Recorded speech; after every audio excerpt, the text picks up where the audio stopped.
تو اپنی نسل کے لیے دعا کر جائیں کہ جس طریقے سے میرے ماں باپ نے مجھ کو اہل بیت کی راہ تک نزدیک کر دیا، ویسے میں اپنی اولاد کو اہل بیت کے راستے سے نزدیک کر دوں۔ یہ دعا ضرور کریں، جب فرش پر ہیں تو والدین کے لیے دعا کریں، جب فرش سے جائیں تو اپنی اولاد کے لیے دعا کریں، کیونکہ آج کا جو دور ہے وہ دور بڑا امتحان کن ہے، امتحان لے رہا ہے قدم با قدم۔ اور اس واقعہ اور اس آیہ کریمہ کے تناظر میں اگر ہم اپنی زندگی کو کھنگالیں تو یہ آیہ کریمہ اور یہ معصوم رہبران الہی ہماری زندگی کو قدم با قدم تھامتے ہوئے نظر آ رہے ہیں کہ پروردگار عالم کیا کہہ رہا ہے سورہ بقرہ میں، وَإِذِ ابْتَلَىٰ إِبْرَاهِيمَ رَبُّهُ بِكَلِمَاتٍ، کہ جب مبتلا کیا جناب ابراہیم کو ان کے پروردگار نے کچھ کلمات کے ذریعے سے۔ اب یہاں پہ بہرحال اتنی زیادہ ہم نے مجلس سے سن لی کہ ہمیں پتہ ہے وہ کلمات کیا ہیں جن کو واقعات کی شکل میں ہمارے ذہنوں تک منتقل کر دیا گیا کہ جناب ابراہیم کا امتحان ان کا پروردگار لے رہا ہے۔ اس آیہ کریمہ کے بعد جو فقرے ہیں اس پہ اگر غور کریں گے تو معلوم ہو جائے گا کہ پروردگار امتحان انہی کا لیتا ہے جو اس کے ہوا کرتے ہیں۔ پروردگار امتحان انہی کا لیتا ہے جو اس کے ہوا کرتے ہیں۔ اب اگر ہم اپنی زندگی میں کسی امتحان میں مبتلا نظر آ رہے ہیں تو ہمیں پروردگار سے شکایت نہیں کرنا چاہیے، ہمیں شکر ادا کرنا چاہیے کہ اس نے ہمیں اس لائق سمجھا کہ امتحان میں مبتلا کر رہا ہے۔ وہ دیکھنا چاہتا ہے کہ اس امتحان میں مبتلا ہو کر میرا بندہ میرا شاکر رہتا ہے یا میرا کفر کرتا ہوا نظر آتا ہے۔ ایک صلوات پڑھے محمد و آل محمد۔ جناب ابراہیم کو مبتلا کیا نہیں، آیت کیا کہہ رہی، اِذِ ابْتَلَىٰ إِبْرَاهِيمَ رَبُّهُ بِكَلِمَاتٍ، کہ جب جناب ابراہیم کو ان کے پروردگار نے کلمات کے ذریعے سے آزمایا، ان کا ایگزام لیا۔ اب جب امتحان میں مبتلا جناب ابراہیم ہو رہا ہے، بہرحال یہاں پہ مجھ سے بزرگ موجود ہیں، مولانا آزاد موجود ہیں، میں ان سے معافی کے ساتھ، بہرحال ذکر اہل بیت ایسا ہے کہ جو انسان کو اس کے مقام و مقدر کے اعتبار سے بلند کر دیا کرتا ہے۔ آپ فرش پر ہیں تو آپ کا مرتبہ اور عظمت الگ ہے، آپ اس مرحلے میں اس قطار میں ہیں جس قطار میں جس صف میں معصومین موجود ہیں۔ ہمارا عقیدہ ہے کہ نہیں ہے کہ جب فرش عذاب بچتی ہے تو اس فرش پر انبیاء بھی آتے ہیں اور ائمہ بھی آتے ہیں، لہذا آپ کا مرتبہ کم نہیں ہے۔ اب یہاں پر اپنی اصلاح کے لیے کہ ہم جب فرش پر آئیں تو اس خیال اور اس نیت کے ساتھ آئیں کہ اس فرش پر ہم جا رہے ہیں دربار ائمہ میں، ہم ائمہ کے دربار میں جا رہے ہیں۔ کون ائمہ؟ جو ہماری نسلوں کی حفاظت کر رہے ہیں، جو ہمارے عقیدے کو درست کرنے کے لیے آئے تھے، جو ہمیں خدا تک لے جانے کے لیے آئے تھے۔ لہٰذا اس فرش پر آئیں تو خاص اہتمام کے ساتھ آنا ہے۔ یہاں پر آنے کے بعد ہمارے ذہنوں میں ہماری زندگی کی الجھنیں نہیں ہونا چاہیے۔ یہاں پر آنے کے بعد اگر ذہنوں میں کچھ الجھن ہو تو صرف آخرت بخیری کی الجھن ہو کہ پروردگار ہم اس فرش پر آئے ہیں، اس فرش کے صدقے اور برکت سے ہماری زندگی عاقبت بخیر ہو۔ لہٰذا جناب ابراہیم کا امتحان پروردگار لے رہا ہے کلمات کے ذریعے سے۔ جناب ابراہیم نے کیا کیا؟ فاتمہن، ان تمام امتحانات کو بہترین طریقے سے پورا کیا۔ امتحانات کیا تھے جناب ابراہیم کے؟ کچھ امتحان کی طرف اشارہ کرنا ہے کہ پروردگار عالم جناب ابراہیم کا امتحان بچپنے سے لیا۔ بچپنے کا امتحان کیا تھا؟ جناب ابراہیم قرآن میں موجود ہے کہ اپنے چچا کے ساتھ ہیں۔ وہ دور کیسا دور ہے کہ جہاں بتوں کی پرستش کی جا رہی ہے، عبادت کی جا رہی ہے، ان کو پوجا جا رہا ہے، ان کو اپنا خدا مانا جا رہا ہے، ان کے سامنے سروں کو جھکایا جا رہا ہے۔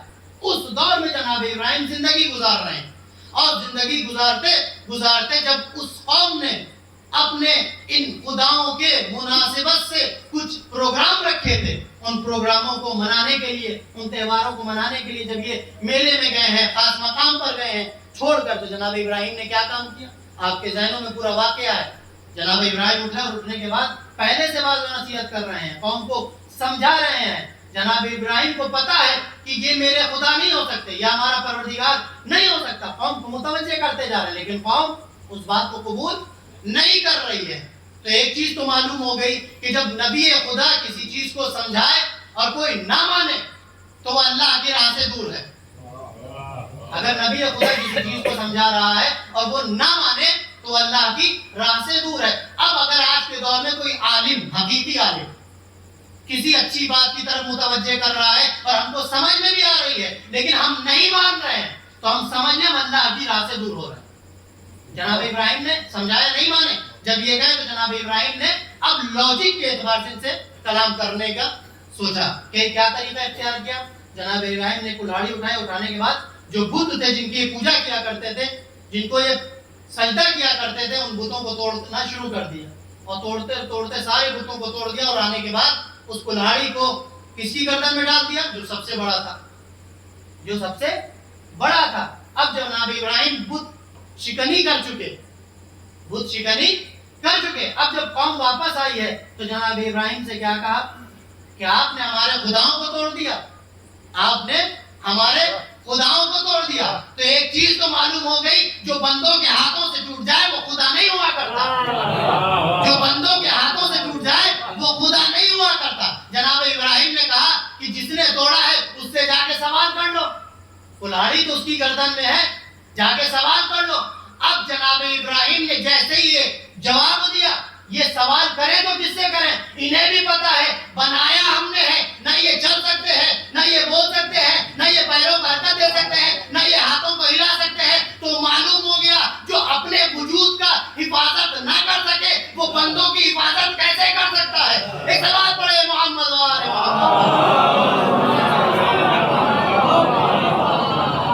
جو اپنے وجود کی حفاظت نہ کر سکے وہ بندگان خدا کے وجود کی حفاظت کیسے کر سکتا ہے؟ جناب ابراہیم نے سب سے پہلا امتحان دیا ہے، وقت کے جھوٹے خداؤں کے مقابل میں کھڑے ہو گئے۔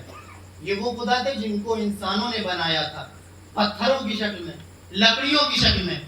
اس کے بعد جناب ابراہیم کا امتحان اور سخت ہوا۔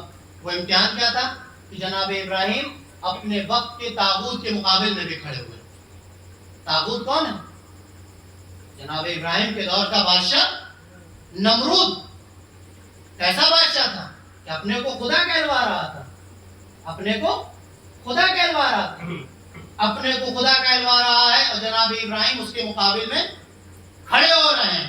جناب ابراہیم بتا رہے ہیں کہ جس کا رشتہ ایمان خدا سے مضبوط ہوا کرتا ہے وہ اپنے زمانے کے طاغوت کے مقابل میں کھڑا ہو جایا کرتا ہے۔ اب کائنات پہ نگاہ دوڑاتے چلے جائیے، جو جو اپنے زمانے کے طاغوت کے مقابل میں کھڑا ہوا وہ خدا ہی ہوگا، وہ خدا ہی رہبر ہوا کرے گا۔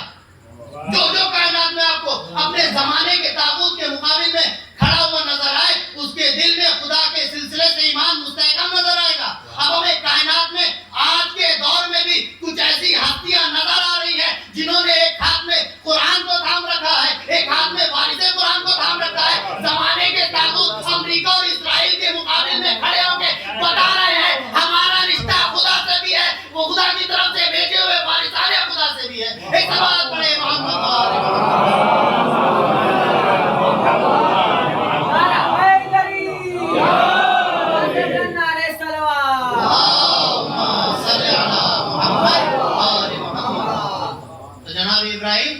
کے مقابل میں کھڑے ہو رہے ہیں، اور طاغوت کے مقابل میں جب کھڑے ہوئے ہیں تو کیا سزا دی گئی ہے؟ خطا دی جناب ابراہیم کی، ان کی نگاہ میں خطا تھی، لیکن جو خدا کے لیے کام کرتا ہے اگر اس پہ مشکلات آتی ہیں تو ان مصیبتوں میں مبتلا ہونے کے بعد اس کا ایمان خدا کی ذات پر بڑھ جایا کرتا ہے۔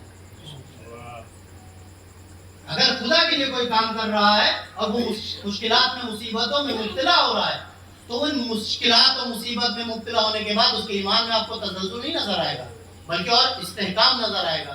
دلیل خود قرآن بیان کر رہا ہے کہ جب نار نمرودی میں جناب ابراہیم کو لے جایا گیا، منجنیق پہ سوار کیا گیا اور پھینکا گیا ہے، جس آگ کی تفسیر اور تعریف کیا کی جا رہی ہے، اتنے بلند شعلے تھے کہ آسمان میں اڑتا ہوا پرندہ اگر گزر جائے تو بھن جایا کرتا تھا، جل جایا کرتا تھا۔ اس آگ کی طرف کس کو پھینکا جا رہا ہے؟ جناب ابراہیم کو۔ راستے میں آ کے سوال کون کر رہا ہے؟ جناب جبرائیل سوال کر رہے ہیں، حل نہ کہا جا، آپ کو کسی چیز کی ضرورت ہے، آپ کو مدد کی ضرورت ہے، آپ کو کمک کی ضرورت ہے، آپ کو ہیلپ کی ضرورت ہے۔ جناب ابراہیم نے یہ نہیں کہا، ورنہ ڈوبتے کو تنکا کا سہارا ضروری ہوا کرتا ہے، کہہ سکتے تھے میرا ہاتھ تھام لو، مجھے نجات دے دو۔ نہیں، جناب ابراہیم نے کہا جس کو ضرورت ہے، جس سے ضرورت ہے اسے معلوم ہے۔ یہ نہیں کہا خدا مجھے بچا لے، یہ نہیں کہا خدا مجھے نجات دے دے، بلکہ کہا جس کی ضرورت ہے اسے معلوم ہے۔ ایمان بتا رہا ہے اگر خدا کی ذات پر انسان کا ایمان بلند ہوا کرتا ہے، زبان سے کہنے کی ضرورت